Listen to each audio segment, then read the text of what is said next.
30 कंपनियां हरियाणा की और 20 कंपनियां जो हमें केंद्र से मिली हैं वो हमने वहाँ पर डाल दी हैं। और सारा जो नू क्षेत्र है उसको 8 थानों में बांटा गया है। हर थाने के ऊपर एक एक IPS अधिकारी लगाया गया है और हम FIR दर्ज कर रहे हैं। जैसे जैसे तथ्य एकत्रित हो रहे हैं उनके ऊपर हमने सोशल मीडिया की भी हम पूरी रिसर्च कर रहे हैं कि ट्विटर पर या फेसबुक पर क्या क्या पोस्टें डाली गई और वो कितनी कितनी इस काम के लिए दोषी थी, उसका भी हम सारा कर रहे हैं। और लगभग 41 FIR हम दर्ज कर चुके हैं और 116 लोग केवल नू में गिरफ्तार किए हैं। कुछ लोग रेवाड़ी में, गुड़गांव में और जगहों पर भी गिरफ्तारियां की गई हैं। तो अभी कौन कौन से डिस्ट्रिक्ट हैं सर जिनमें 144 है या कर्फ्यू है, क्या क्या? नहीं, कर्फ्यू तो केवल नू में है, लेकिन बाकी जगह भी हमने 144 लगाई है और वहाँ के डिप्टी कमिश्नर्स को अधिकृत किया है कि स्थिति को देखते हुए अगर वो उसको कन्वर्ट कर्फ्यू में करना चाहें तो कर ले। हमने उनको ऑथोराइज किया है। सर, इसके पीछे मास्टरमाइंड क्या लग रहा है आपको, कौन होता है? देखिए, ये सारी जब जांच हो जाएगी उसके बाद पता लगेगा। एक चीज़ तो निश्चित तौर पर कही जा सकती है और हर व्यक्ति कह रहा है कि इतना बड़ा बवाल एक दिन में नहीं हो सकता, किसी हादसे से नहीं हो सकता। इसके लिए किसी न किसी ने प्लानिंग की है, किसी न किसी ने लोगों को इकट्ठा किया है। अलग अलग स्ट्रेटेजिक पॉइंट के ऊपर वहाँ पर पत्थर इकट्ठे किए गए हैं, गोलियाँ चलाई गई हैं, हथियार इकट्ठे किए गए हैं, लोग इकट्ठे किए गए हैं। तो पर किसने की है, कौन है इसके पीछे, हम उसकी पूरी जांच करेंगे और हम प्रदेश और देश के सामने उसको बेनकाब करेंगे जिसने ये सारा खेल खेला है।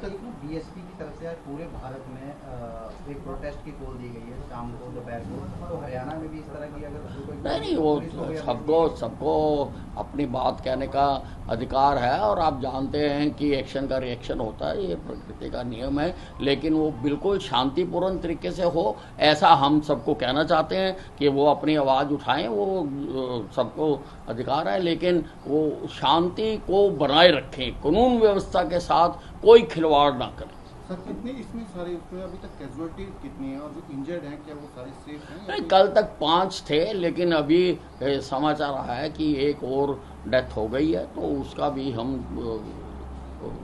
जो उसकी जानकारी है एकत्रित कर रहे हैं। कहीं ना कहीं जो मोनू मानेसर है उसको लेकर उसका वीडियो वायरल हुआ तो मुस्लिम पक्ष से आरोप लगाया जा रहा है कि मोनू मानेसर की वजह से जो है ये दंगे भड़के हैं। मतलब ये कितनी चीज देखिए, उसको भी हम देख रहे हैं और मैंने भी मोनू मानेसर की वीडियो देखी है। वो कहीं पर भी दंगा करने के लिए नहीं कह रहा है, वो लोगों को यात्रा में पहुंचने के लिए कह रहा है, तो उसको भी हम स्टडी कर रहे हैं। सर, प्रशासन की तरफ से वहाँ जैसे इनपुट्स थे पहले कि इस तरीके की लॉ एंड ऑर्डर सिचुएशन हो सकती नहीं, है। अब इनपुट्स किस लेवल के थे, कहाँ तक थे और किस लेवल की घटना हो गई, ये तो सारा जांच के बाद पता चलेगा।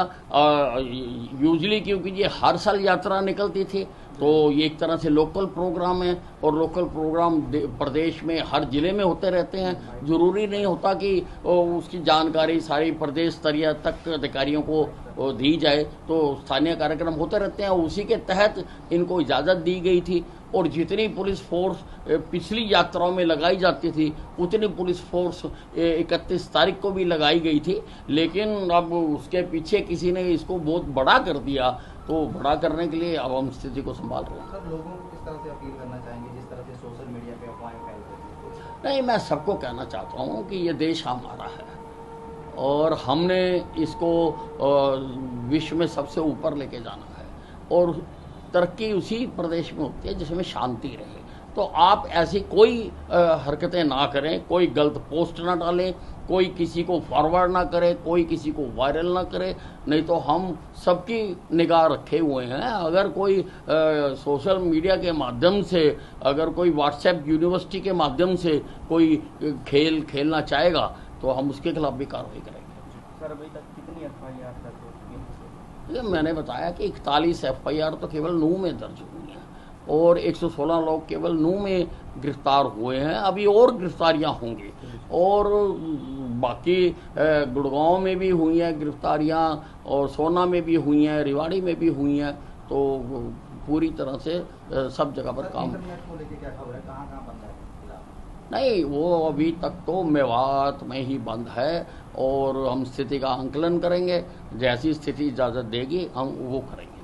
रात को गुड़गांव में रेवाड़ी में भी अटैक हुए हैं, वहाँ भी आगजनी हुई है। नहीं, वो गुड़गांव का मुझको पता लगा था, मैंने उसी वक्त सीपी गुड़गांव से बात की थी और उन्होंने फोर्स भेज के उसको सारा नियंत्रित कर दिया था और उन लोगों के साथ बैठ के बातचीत करके उनको समझा भी दिया था। रेवाड़ी में प्रवासी मजदूरों की झोपड़ियाँ जलाई गई है। रेवाड़ी में प्रवासी मजदूरों की झोपड़ियाँ रात को जलाई गई है। देखिए, जो सारी जो जहाँ पर जो कुछ भी हो रहा है उसका संज्ञान ले रहे हैं और उसकी कार्रवाई करेंगे।